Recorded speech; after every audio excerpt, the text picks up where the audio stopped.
Chapter 3. Naimittika Dharma is to be relinquished. One night, just after 10 o'clock, Sannyasi Thakur sat chanting Harinam on a raised mound in a secluded part of his grove within Sri Godruma. Gazing northward, he saw the full moon had already risen, diffusing an uncommon lustre throughout Sri Navadvip Mandala. Suddenly a divine manifestation of nearby Sri Mayapur became visible before his eyes. Sannyasi Thakur exclaimed, "Oh, what an extraordinary vision! I am seeing a most astonishing and blissful holy place. Towering jeweled palaces, temples, and ornamented archways are illuminating the bank of the Jahnavi river by their glittering splendor. The tumultuous sound of Harinam Sankirtan is rising from many places as if to pierce the sky. Hundreds of Vaishnavas like Narada, playing upon his veena, are chanting Sri Nam and dancing. On one side is fair-complexioned Mahadev with his Damaru drum in his hand. He cries out, 'O Vishvambar, please bestow your mercy upon me.' Saying this, he dances Tandava Nitya wildly, then falls to the ground, unconscious. On another side, the four-headed Brahma sits in an assembly of rishis who are well versed in Vedic lore. He recites the following Vedic mantra and lucidly explains its meaning. Mahan Prabhu Vai Purusha Sattva Shaisa Pravartaka Sunirmalam Imam Praptim Ishano Jyotir Avyaya. Svetashvatara Upanishad 3:12. That personality is undoubtedly Mahan, supreme, and he is Prabhu, master. He bestows the tendency for intelligence, and by his mercy a person can attain supremely pure and transcendental peace. That person known as Mahaprabhu Sri Chaitanya is Purush, the supreme person. He is Ishan, the supreme ruler. He is Jyotiya Swarup, self-manifest and possessing a lustrous effulgence due to the golden splendor of his limbs. He is Avyaya, the imperishable Lord. Elsewhere, Indra and other devas are leaping in ecstasy, crying, Jai Prabhu Gaurachandra, Jai Nityananda. The birds sitting on the branches of the trees are calling out, Gaur Nitai. Large black bees are humming everywhere in the flower gardens, intoxicated by drinking Gauranam Ras, the liquid essence of the holy name of Gaura. Prakriti Devi, the goddess of nature, is maddened with Gaura Ras and diffusing her magnificent radiance everywhere. This is wonderful. I have seen Sri Mayapur in broad daylight many times, but I have never beheld anything like this before. What am I seeing? Remembering his Gurudev, Sannyasi Thakur said, O Prabhu, now I can understand that you have bestowed your mercy upon me today by granting me a vision of the transcendental aprakrit aspect of Mayapur. From today onwards, I shall call myself a follower of Sri Gaurachandra.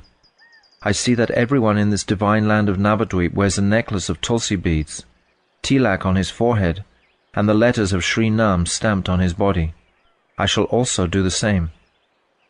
Saying this, Sannyasi Thakur fell into a state of unconsciousness. He regained external consciousness after a short while and began to cry. Indeed, I am extremely fortunate, for by the mercy of my Guru, I have obtained the momentary vision of the sacred land of Sri Navadvip. The next morning, he threw his Ekadanda staff into the river. Then decorating his neck with a 3-stranded necklace of tulsi beads and his forehead with the Urdhva Pundra tilak mark, he chanted Hari Hari and began to dance.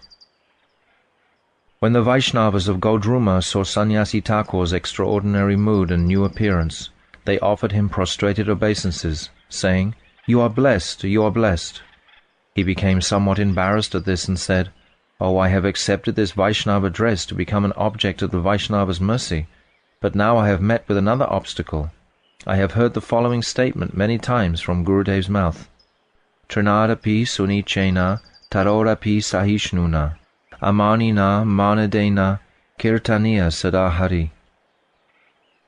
Sri Shikshastika 3. Considering oneself to be more insignificant than a blade of grass, being more tolerant than a tree, and free from all desire for personal prestige, and offering all respect to others, one should constantly be absorbed in Hari Kirtan. The very same Vaishnavas whom I consider to be my gurus are now offering obeisances to me. What will become of me? Pondering thus, he approached Paramahamsa Babaji, offered him prostrated obeisances, and stood up with his head bowed. Babaji Mahashai was seated in the Madhavi arbor, chanting Hari Nam. When he saw Sannyasi Thakur's complete change of dress and his awakening of bhav for Sri Nam, he embraced him and bathed him with tears of love, saying, "O Vaishnava Das, today I have become successful by touching your auspicious body." With that statement, Sannyasi Thakur's previous name was forsaken. He received a new life from that day and was now known as Vaishnava Das. Thus he abandoned his Mayavad sannyas dress, his prestigious sannyas name, and the exalted conception he had of himself. That afternoon, many Vaishnavas came to Sri Pradumna Kunj from Sri Godrum and Sri Madhyadvip to see Paramahamsa Babaji. They all sat surrounding him, chanting Hari Nam with Tulsi Mala in their hands. They called out, "Ha Gauranga, Nityananda, Ha Sitanath, Jai Sachinandana," and their eyes welled with tears. The Vaishnavas discussed among themselves topics related to the confidential service of their Ishtadev, worshipable deity, and then after circumambulating Tulsi Devi, they offered obeisances. At that time, Vaishnava Das also circumambulated Sri Vrinda Devi and rolled in the dust of the lotus feet of the Vaishnavas. Some of the Vaishnavas whispered to one another, "Isn't that Sannyasi Thakur? What an extraordinary appearance he has today." Rolling on the ground before the Vaishnavas, Vaishnav Das said, "Today my life has become successful, for I have obtained the dust of the Vaishnavas' lotus feet. By Gurudev's mercy, I have clearly understood that the Jiva has no destination unless he has the dust of the Vaishnavas' feet. The dust of the feet of the Vaishnavas, the water that washes their feet, and the nectar emanating from their lips. These three items are the medicine and the way of life for the patient who is afflicted with the disease of material existence. They are the cure for the entire material disease, and they are also the source of transcendental enjoyment for the healthy soul who has become free from this affliction. O Vaishnavas, please do not think that I am trying to show off my scholarship. My heart has now become free from all such egotism. I took birth in a high Brahmana family, studied all the Shastras, and entered the sannyas ashram, which is the fourth stage of the social order. As a result, my pride knew no bounds. But when I became attracted to the Vaishnava principles, a seed of humility was sown in my heart. Gradually, through the mercy of all you Vaishnavas, I have been able to cast off the vanity of my noble birth, the pride of my learning, and the arrogance of my social status. Now I know that I am a destitute and insignificant jiva. I was being ruined by my false ego of being a Brahmana, by my learning, and by my status as a sannyasi. I submit all this before your lotus feet with full simplicity. You may deal with this servant of yours however you deem fit." When the Vaishnavas heard Vaishnav Das's humble words, many of them said, "O best of sadhus, we are eager to obtain the dust of the feet of Vaishnavas like you. Please bless us with the dust of your lotus feet. You are the object of Paramahamsa Babaji's mercy. Please purify us by making us your associates. The Shastra says that bhakti is obtained through associating with bhaktas like yourself. Bhaktis tu bhagavad bhakta sangena parijayate, satsanga prapyate pumbi, sukritai purva sanchitai. Brihan Naradiya Purana 433. Bhakti is awakened when one associates with bhaktas of Sri Bhagavan. Association with Shuddha bhaktas is attained only by the accumulation of transcendental pious activities performed over many lifetimes. We had accumulated a sufficient stock of sukriti, pious activities that foster bhakti, and that is how we have obtained your association. Now, by the strength of that association, we aspire for Hari Bhakti. When the Vaishnavas had concluded their exchanges of mutual respect and humility, Vaishnav Das sat down on one side of the assembly, thereby enhancing its dignity. The Harinam Mala looked brilliant in his hands. That day, a fortunate gentleman was sitting with the Vaishnavas. He had taken birth in an aristocratic Brahmana family, and was also a Samandir, wealthy landlord. He had studied Arabic and Farsi from childhood, and had developed a significant reputation in the country, for he had courted many of the Islamic royalty, and was also expert in group dynamics and political strategy. Although he had enjoyed his position and opulence for many years, it had brought him no happiness. At last, he had taken up the practice of Harinam Sankirtan. In his childhood, the gentleman had been trained in Indian classical music by some of the most prestigious music masters of Delhi. Because of that training, he had become strong enough to put himself forward as the lead singer during performances of Harinam Sankirtan. The Vaishnavas did not like his polished classical style of singing. He would show off some of his musical artistry during Sankirtan, and then look expectantly at others' faces for recognition. He continued to lead kirtans for many days, and gradually he began to experience some pleasure in Sankirtan. After some time, he came to Sri Godarama in order to join the kirtan programs of the Navadvip Vaishnavas, and he took up residence in the ashram of a Vaishnav there. On this particular day, accompanied by that Vaishnava, he had come to Pradumna Kunja and was sitting in the Malati Madhavi Mandap. When he saw the Vaishnavas' humble behavior towards each other and heard Vaishnav Das's words, many doubts arose in his mind. Being a skilled orator, he audaciously raised the following inquiry before the assembly of Vaishnavas. The Manusmriti and other Dharma Shastras state that the Brahmana caste is the highest caste. According to these Shastras, religious rites such as chanting Brahma Gayatri and other Vedic mantras at dawn, noon, and sunset, Sandhya Vandana, are considered to be Nitya Karma, eternal duties for the Brahmanas. If these activities are obligatory, why is Vaishnava behavior opposed to them? Vaishnavas have no taste for argument and debate. If the question had been put by an argumentative Brahmana, they would not have replied, for fear of becoming embroiled in a battle of words. However, since they saw that the present questioner regularly sang Harinam, they all said, "We will be most happy if Paramahamsa Babaji Mahashai answers your question." On hearing the order of the Vaishnavas, Paramahamsa Babaji Mahashai offered obeisances and said, "O great souls, if you so desire, the respected Bhakta, Sri Vaishnav Das, will answer this question in full." All the Vaishnavas consented to this proposal.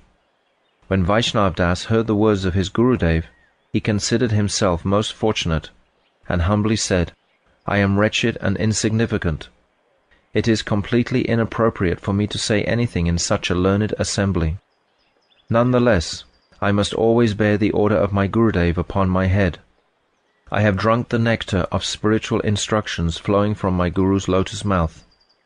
I shall remember that and speak as far as my ability allows." Having smeared his entire body with the dust of the lotus feet of Paramahamsa Babaji, he then stood up and began to speak. Sri Krishna Chaitanya is the source of all different types of expansions and avatars. He is directly Bhagavan himself, full of transcendental bliss. The all-pervading, featureless Nirvishesh Brahma is the effulgence of his limbs, and Paramatma, who resides in the hearts of all jivas, is his partial expansion. May he be pleased to appear in my mind and enable me to answer this question. Manusmriti and other Dharma Shastras are respected throughout the world because they establish the codes and prohibitions that follow the line of thought of the Vedic Shruti Shastras. Human nature has two tendencies in regard to religious pursuit. The first is called Vaidhi, to follow the rules and regulations of Shastra, and the second is Raganuga, to follow the soul's spontaneous attraction towards Sri Krishna. As long as the intelligence is under the control of Maya, human nature must be regulated by rules and prohibitions. Thus, in this condition, the Vaidhi nature will certainly be in effect. When the intelligence is liberated from the bondage of Maya, however, human nature no longer needs to be governed by rules and prohibitions. Rather, it is prompted by spontaneous love. In this condition, the Vaidhi tendency no longer remains, and the Raganuga tendency becomes manifest. This Raganuga tendency is the unadulterated nature of the jiva. It is the perfected state of the self, svabhav siddha, transcendental, chinmaya, and free from bondage to dull matter, jad mukta. The pure spiritual jiva's relationship with the material world is completely terminated when Sri Krishna wills. Until this time, the sadhak jiva's relationship with the material world can only tend toward its eventual cessation, shayanmukh. During that time, the jiva's intelligence attains freedom from matter to the extent of swarupata jad mukti, but not to the extent of vastuta jad mukti. At the stage of vastuta jada mukti, the ragatmika vritti, the mood of the ragatmikas, is awakened in the pure jiva, both in terms of his internal identity, swarup, and constitutional state, vastu. This ragatmika prakriti is the nature of the eternal residence of Braj.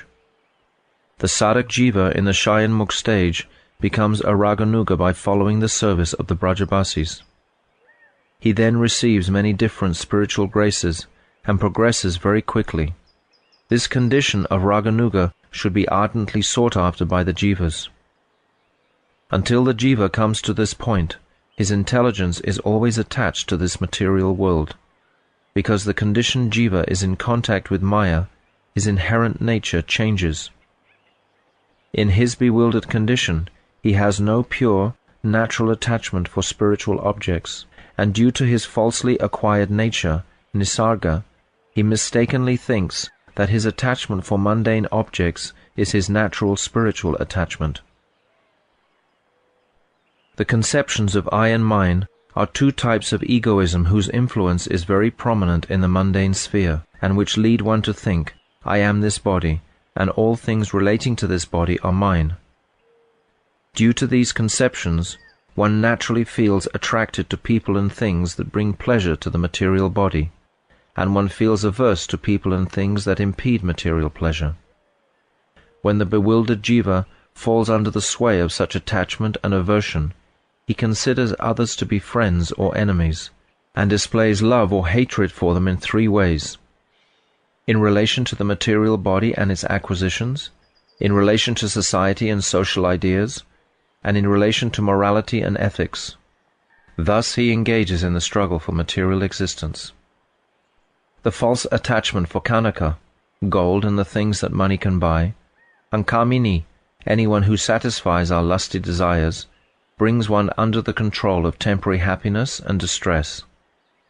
This is known as samsara, a state in which one wanders throughout the material universe, gaining only birth, death, the fruits of karma, and various conditions of life, some high and some low. The jiva who is bound in this way cannot easily comprehend spiritual attachment, chid anurag, nor can he realize or experience such a thing. In reality, this spiritual attachment is the jiva's true function, swadharma, and his eternal nature. However, he forgets this and becomes engrossed in attachment to matter, although he is actually a particle of consciousness.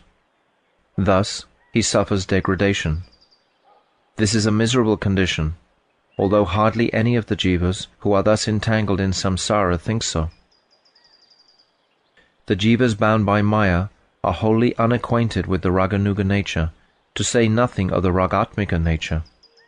The Raganuga nature may be awakened in the hearts of the jivas, but only occasionally by the mercy of sadhus.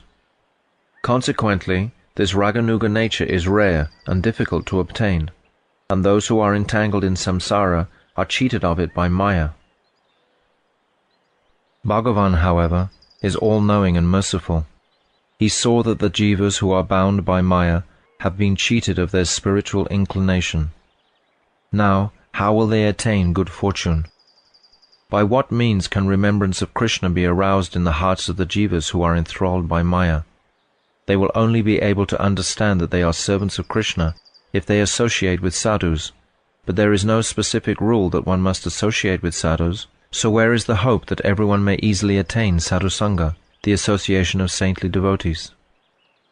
Consequently, there can be no auspiciousness for people in general without the path of rules and regulations, Vidimag. The Shastras were manifested from this merciful consideration of Sri Bhagavan. Issuing forth by his mercy, the sun of the Shastra arose in the sky of the hearts of the ancient Aryan rishis and illuminated all the injunctions and rules to be followed by the populace. In the beginning was the Veda Shastra. In some places it teaches pious activities directed towards the attainment of material fruits, karma. In other places it teaches knowledge directed towards liberation, jnana, and elsewhere it teaches devotion with love and affection for Bhagavan, priti rupa bhakti. The jivas who are infatuated with Maya are found in many different conditions. Some are completely stupefied, some have a little knowledge, and some are knowledgeable in many subjects. The Shastra provides different types of instructions that are consistent with the different mentalities of the jivas. This differentiation is known as adhikar, eligibility. There are countless individual jivas, and they have innumerable varieties of adhikar, which have been divided into 3 broad categories according to their primary characteristics. Karma adhikar, eligibility for pious action leading to material gain. Jnana adhikar, eligibility for knowledge leading to liberation. And Prem adhikar, eligibility for unalloyed loving service to Bhagavan. The Veda Shastra specifies these 3 types of eligibility and establishes proper codes of behavior for those in each of the 3 groups. The dharma that the Vedas have thus prescribed is known as Vaidya dharma. The tendency by which a person is compelled to adopt this Vaidya dharma is known as Vaidhi pravritti, the proclivity to follow the religious codes of Shastra. Those who are altogether lacking in the tendency to follow the rules of Shastra are thoroughly avaida, opposed to the injunctions of Shastra.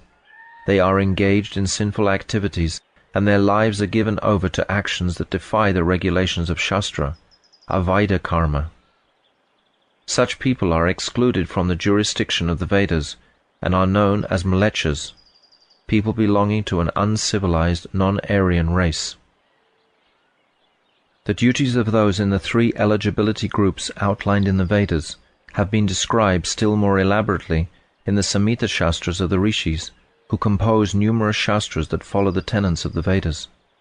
The duties of those eligible for karma are described in 20 Dharma Shastras, compiled by Manu and other Pandits.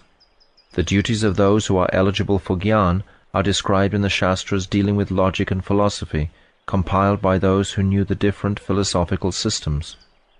And finally, the instructions and activities for people eligible for bhakti have been determined by those who are learned in the Puranas and pure Tantras.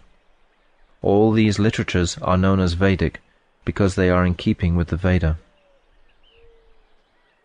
Modern-day pseudo-philosophers of these Shastras, without a view to the underlying purport of all the Shastras, have tried to establish the superiority of only one of its limbs.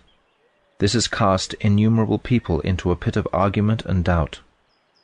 Bhagavad Gita, which is the matchless deliberation on all these Shastras, clearly establishes that karma not aiming at jnana is atheistic and should be rejected. Karma yoga and jnana yoga that are not directed towards bhakti are also cheating processes. In reality, karma yoga, jnana yoga, and bhakti yoga form a single yoga system. This is the Vedic Vaishnava Siddhanta conclusion. The jiva who is bewildered by Maya is first compelled to adopt the path of karma. Then he must adopt karma yoga, followed by jnana yoga, and finally bhakti yoga. However, if he is not shown that all these are but different steps on the one staircase, the conditioned jiva cannot ascend to the temple of bhakti. What does it mean to adopt the path of karma? Karma consists of the activities that one performs with the body or mind in the course of maintaining one's life. There are 2 types of karma, auspicious, shubha, and inauspicious, ashubha. The results that the jiva obtains by performing shubha karma are auspicious, whereas those that he obtains from ashubha karma are inauspicious. Ashubha karma is also known as sin, pap, or prohibited acts, vikarma. The non-performance of Shubha karma is known as akarma. Both vikarma and akarma are bad, whereas Shubha karma is good.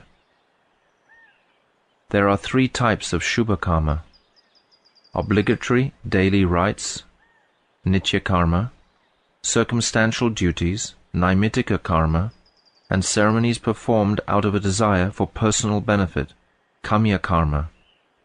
Kamya karma is completely self-interested and should be rejected.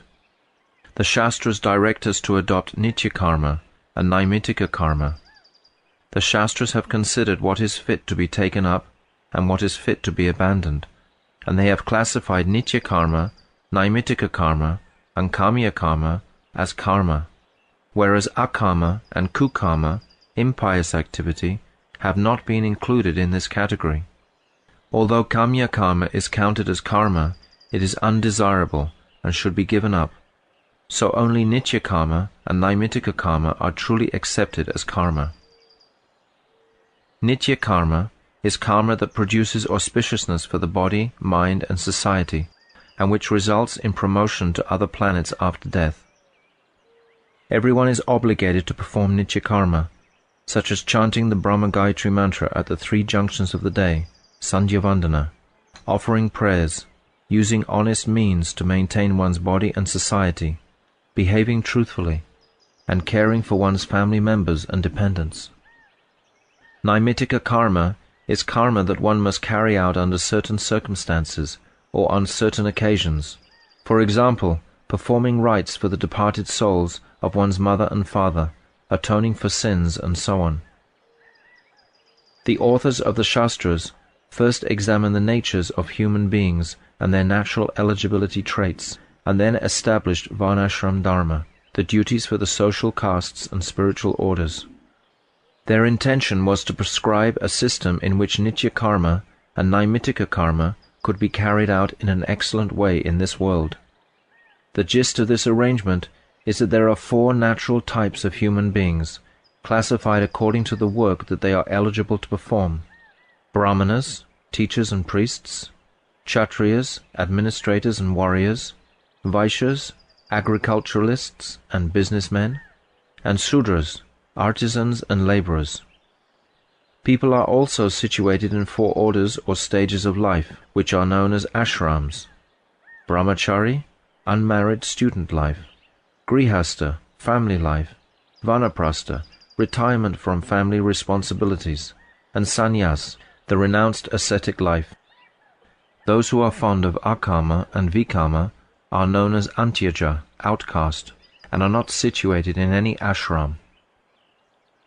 The different varnas are determined by nature, birth, activities, and characteristics. When varna is determined only on the basis of birth, the original purpose of varnashram is lost. Ashram is determined by the various stages of life, depending on whether one is married or unmarried, or has renounced the association of the opposite sex. Married life is known as the grihastha ashram, and unmarried life is known as the brahmachari ashram. Disassociation from spouse and family is characteristic of vanaprastha and sannyas ashram. Sannyas is the highest of all the ashrams, and the brahmanas are the highest of all the varnas. This conclusion is established in the crest jewel of all the Shastras, Srimad Bhagavatam, 11:17, 15 through 21. Varnanam ashramanam cha, janma bhumya nusharina, asan prakritayo nirnam, nicher nicho tamotamaha. The varnas and ashrams of humanity have higher and lower natures in accordance with the higher and lower places on Sri Bhagavan's universal body from which they have appeared. Shamo dhamma stapa socham, shantosha shantir arjavam, mad bhaktischa daya satyam, brahma prakritayastvima. The natural qualities of the brahmanas are control of the mind, control of the senses, austerity, cleanliness, satisfaction, forbearance, simplicity, devotion unto Sri Bhagavan, compassion for the suffering of others, and truthfulness. Tejo balang driti soryam, titik shaudaryam udyama, shtayam brahmanyam aishvaryam, chatra prakritayastvima. The natural qualities of the Kshatriyas are prowess, bodily strength, fortitude, heroism, tolerance, generosity, great perseverance, steadiness, devotion to the Brahmanas, and sovereignty. Ashtikyam dana nishtacha, adambo brahma sevanam, atustir artha parchaye, vaisha prakritayastvima. The natural qualities of the Vaishyas are theism, dedication to charity, freedom from pride, service to the Brahmanas, and an insatiable desire to accumulate wealth.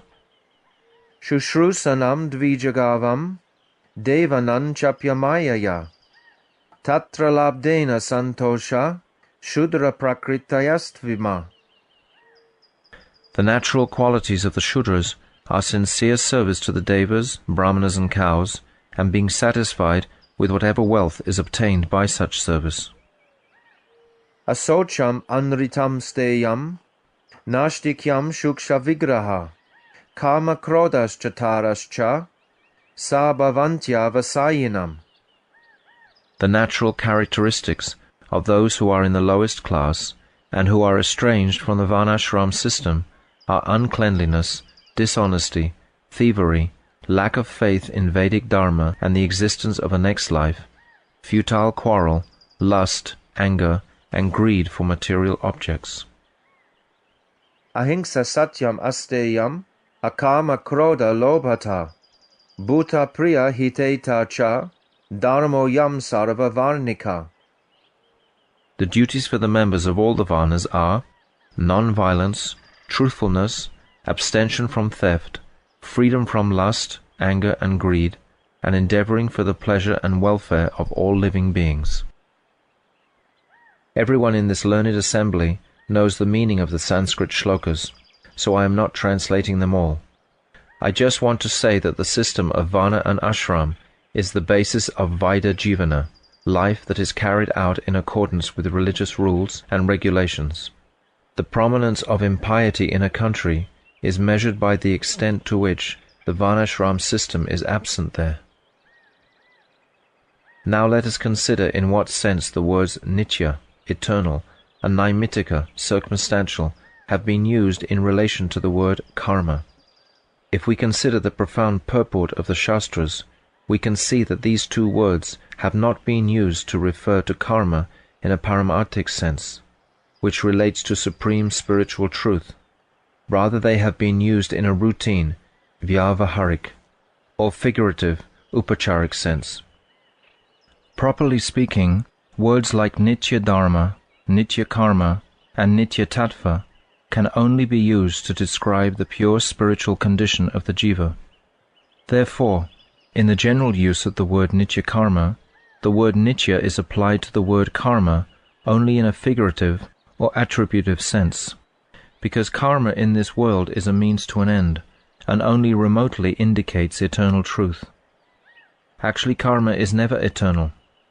Karma and jnana may only be thought of as nitya in an indirect sense when karma is directed towards jnana by means of karma yoga, and when jnana is directed toward bhakti. The Brahmana's chanting of the Brahma Gayatri mantra, Sandhya Vandana, is sometimes described as nitya karma. This is valid in the sense that practices that are remotely directed toward bhakti through physical activities may be termed nitya, but only because they aim at nitya dharma. In reality, they are not nitya. This usage is known as a figurative expression, upachar. Actually, the only true nitya karma for the jivas is Krishna prem. In ontological terms, this true nitya karma is referred to as unalloyed spiritual cultivation, vishuddha chit anushilana, or activities directed towards reinstating one's pure, transcendental consciousness. The physical activities that one will naturally have to adopt to attain this chit anushilana are assistants to Nitya Karma, so there is no fault in referring to them as Nitya Karma. From the absolute perspective, though, it would be better to refer to such activities as Naimittika rather than Nitya. The divisions of karma into Nitya and Naimittika are only from a relative viewpoint, and not from the absolute spiritual perspective. From the point of view of the essential nature of things, the Nitya Dharma of the Jivas is unalloyed spiritual practice, and all other types of Dharma are Naimittika. This applies to Varnashram Dharma, duties prescribed for the castes and orders of human civilization, Ashtanga Yoga, the Eightfold Yoga System, Sankhya Gyan, the path of knowledge involving analytical research into the nature of spirit and matter, and Tapasya, asceticism. These are all Naimittika Dharma, because the Jiva would not need these dharmas if he were not bound. The conditioned state of being bewildered by Maya is itself a circumstantial cause, and the function or duty that is prompted by a circumstantial cause, nimitta, is known as Naimittika Dharma. Therefore, from the absolute spiritual perspective, they are all Naimittika Dharma. Naimittika Dharma includes the superiority of the Brahmanas, their Sandhya Vandana, and their acceptance of sannyas after renunciation of all karma. All these activities are highly recommended in the Dharma-shastras, and they are beneficial in consideration of appropriate eligibility, but they still have no standing in relation to Nitya Karma. In my estimation, a bhakta who has taken birth in a family of dog-eaters, but who has dedicated his mind, words, activities, and wealth to the lotus feet of Sri Krishna, is superior to a brahmana endowed with all 12 brahminical qualities, but who is diverted from the lotus feet of Sri Padmanabha. Such a bhakta, although of lowly birth, can purify himself and his entire family, whereas the brahmana who is filled with pride cannot even purify himself. Srimad Bhagavatam 7.9.10. The 12 qualities of brahmanas are truthfulness, control of the senses, austerity, freedom from malice, modesty, tolerance, freedom from envy, sacrifice, charity, fortitude, studying the Vedas, and accepting vows. Brahmanas endowed with these 12 qualities are certainly worthy of honor in this world. However, if a Chandala is a bhakta, he is superior to brahmanas who possess these qualities but do not have Krishna bhakti. The purport is that a person who was born a Chandala but who has been purified by the samskar, impressions, achieved through sadhusanga, and who is now engaged in the jiva's nitya dharma of pure spiritual cultivation, is superior to a brahmana who is established in Naimittika dharma, but who abstains from the nitya dharma of unalloyed spiritual practice. There are 2 kinds of human beings in this world, those who are spiritually awake, udita vivek, and those who are spiritually unconscious, anudita vivek. Most people in this world are spiritually unconscious. Those who are spiritually awake are rare. Of all those who are spiritually unconscious, the brahmanas are the best, and the brahmanas' nitya karma, such as Sandhya Vandana, is the best of all the duties that are prescribed for the different varnas. Another name for those who are spiritually awake is Vaishnava. Their behavior will necessarily be different from the behavior of those who are spiritually unconscious. Even so, the behavior of the Vaishnavas is not opposed to the aim of the Smriti rules, which are established in order to regulate people who are spiritually unconscious. The ultimate aim of all the Shastras is always one. Those who are spiritually unconscious are bound to a particular portion of the stark and rudimentary injunctions of Shastra, whereas those who are spiritually awake receive the underlying essence of Shastra as an intimate friend. These 2 groups of people perform different activities, but their aim is the same. Ineligible people may think that the behavior of those who are spiritually awake is opposed to the behavior of people in general, but in reality the fundamental aim of these different patterns of behavior is the same. From the point of view of those who are spiritually awake, people in general are eligible for instructions regarding Naimittika Dharma. However, Naimittika Dharma is in essence incomplete adulterated, impermanent, and ultimately fit to be rejected. Naimittika Dharma is not direct spiritual practice. Rather, it consists of temporary material activities that are taken up to attain pure spiritual practices. Hence, it is merely the means to an end. The means is never complete because its function ceases when it has produced the end. Therefore, it is simply a phase in the achievement of the final goal. Consequently, Naimittika Dharma is never complete. For example, a Brahmana chanting the Sandhya Vandana, like his various other duties, is temporary and subject to specific rules. These activities do not stem from his natural spiritual proclivity. If after performing these prescribed duties for a long time, one obtains the association of Shuddha Bhaktas, Sadhu Sangha, one develops ruchi, taste for Harinam. At that time, Sandhya Vandana is no longer a circumstantial prescribed karma. Harinam is complete spiritual practice, whereas Sandhya Vandana and other such practices are only the means to obtain this principal goal and can never be the complete reality. Naimittika Dharma is commendable because it aims at the truth, but it is eventually meant to be abandoned, and it is mixed with undesirable results. Only spiritual reality is truly beneficial. Although the jiva should relinquish matter and its association, materialism is prominent in Naimittika Dharma. Moreover, Naimittika Dharma produces such an abundance of irrelevant results that the jiva cannot help but get entangled in them. For instance, a Brahmana's worship of Ishvara is beneficial, but he is apt to think, I am a Brahmana, and others are inferior to me. The result of such false egoism is that his worship yields detrimental results.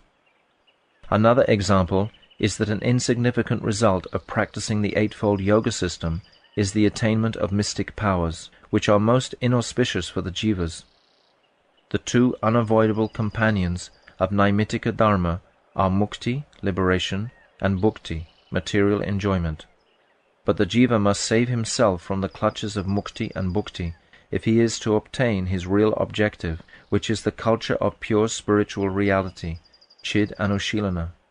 Consequently, Naimittika Dharma entails much that is contemptible for the jivas.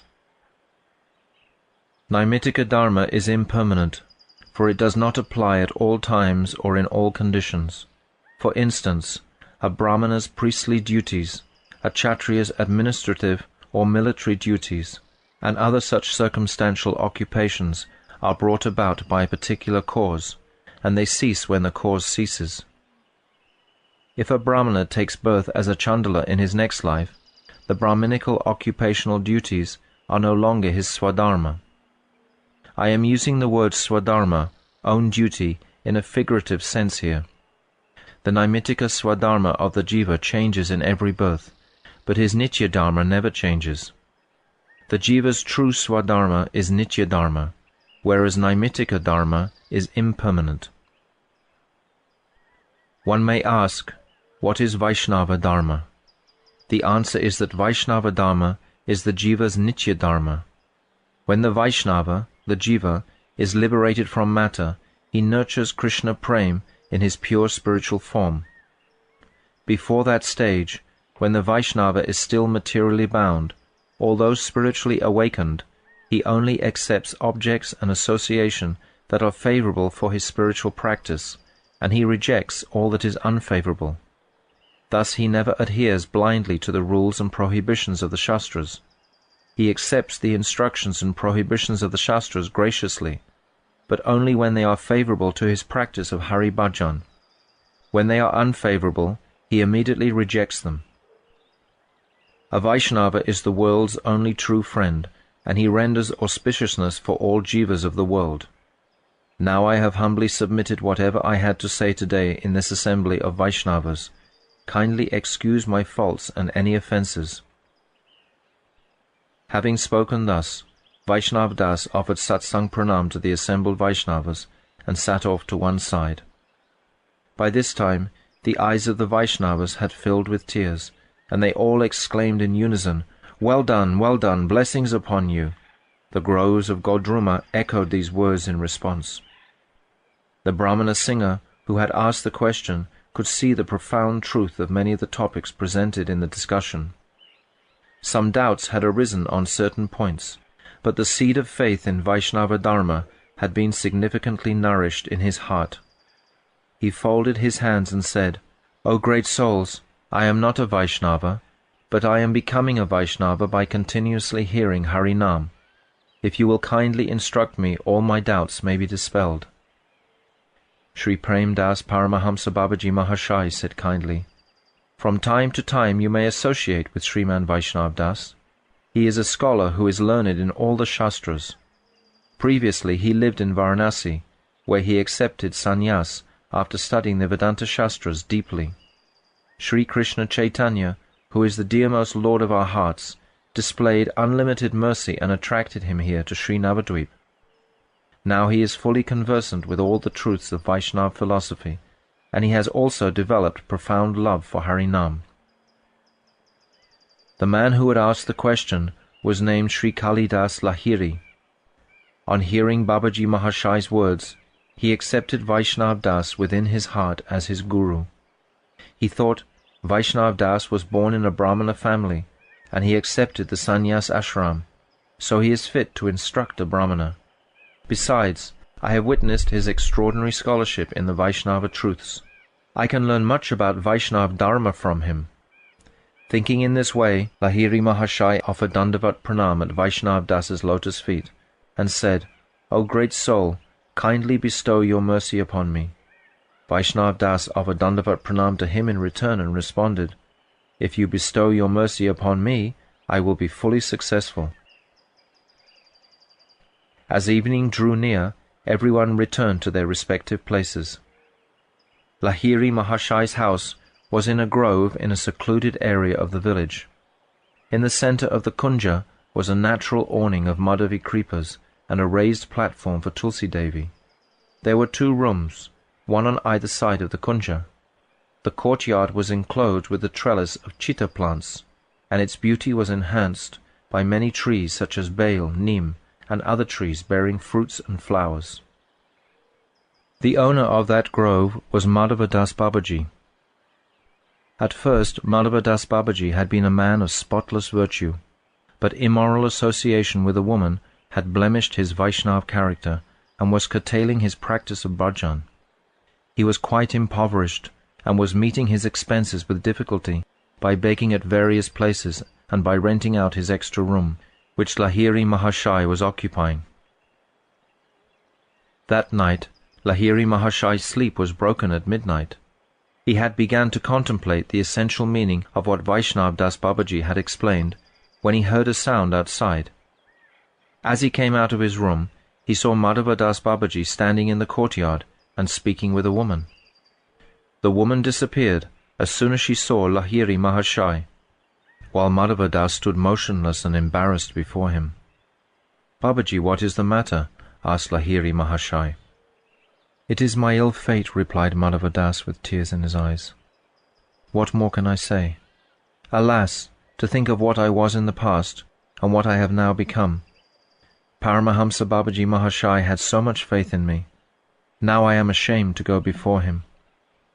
"Please tell me clearly so that I can understand," Lahiri Mahashai requested. Madhava Das replied, "The woman you just saw was my wife when I was a householder. Shortly after I accepted the renounced life of a Babaji, she went to Shripat Shantipur, where she built a hut and began to reside on the bank of the Ganga. After many days had passed, I happened to go to Shripat Shantipur and saw her there. I asked her, 'Why did you leave your household?' And she explained, 'Family life no longer appeals to me, since I am deprived of the service of your feet. I have taken up residence in this tirtha, holy place, and I can sustain myself by begging alms.' I returned to Godruma without saying another word to her. After some time she also came to Godruma and took up residence in a cowherd's house. I used to see her here and there every day, and the more I tried to avoid her, the closer she drew to me.